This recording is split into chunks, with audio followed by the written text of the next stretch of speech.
Hello, আপনারা সবাই কেমন আছেন? আশা করি ভালো আছেন। চলুন এই ভালো থাকার মাঝে একটা বিষয় নিয়ে আমরা আলোচনা করি। আজকে আমরা গর্ভনিরোধক ট্যাবলেট, যাকে আমরা পিল হিসাবে জানি, চলুন এটি দীর্ঘদিন খেলে কি হতে পারে আমাদের শরীরে সেটা জানা যাক। আসুন আজ জেনে নেই পিলের ক্ষতিকর দিক। বেশিরভাগ মেয়েই জন্মনিয়ন্ত্রণ পিল খায়।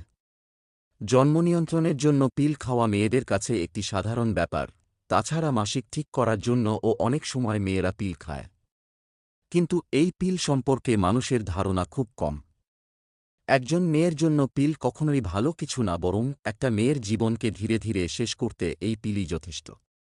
কি কি সমস্যা হতে পারে পিল খেলে? ১. হার্ট অ্যাটাক হওয়ার সম্ভাবনা থাকে। ৩৫ বছরের বেশি মহিলাদের কখনোই পিল খাওয়া উচিত না, কারণ এতে হার্ট অ্যাটাক হওয়ার সম্ভাবনা বেশি থাকে। ২. পিলে লেভেনোগ্যাস্ট্রেল ও ৩০ মিলিগ্রাম ইস্ট্রোজেন থাকে। যেসব মেয়েদের মাইগ্রেন থাকে তারা যদি পিল কন্টিনিউ করে তাহলে তাদের স্ট্রোকের সম্ভাবনা বেশি থাকে। ৩. উচ্চ রক্তচাপের একটি উল্লেখযোগ্য কারণ হল পিল সেবন।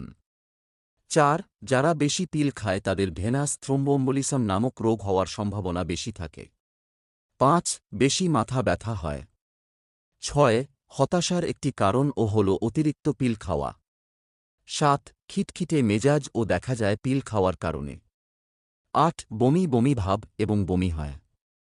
৯. ব্রেস্টে অনেক ব্যথা হয়। ১০. সাদা স্রাব হয়। ১১. যারা পিল খায় নিয়মিত তারা সেক্সের সময় তেমন আনন্দ পায় না। ১২. জরায়ু সিস্ট ও জরায়ু টিউমারও হতে পারে। ১৩. স্তন ও জরাজুর বিভিন্ন সমস্যা হতে পারে। ১৪. পিল খাওয়ার কারণে ওজন বেড়ে যায়। ১৫. ১ বছরের বেশি পিল খেলে তাদের গ্লুকোমা হয়। দীর্ঘদিন পিল খেলে ধীরে ধীরে মৃত্যুর দিকে ঠেলে দেয়। সুতরাং যত কম পিল খাওয়া যায় একটা মেয়ের জন্য তা ততই মঙ্গলজনক। মেডিসিন ও স্বাস্থ্য বিষয়ক সকল তথ্য পেতে আমাদের সাথেই থাকুন। ধন্যবাদ।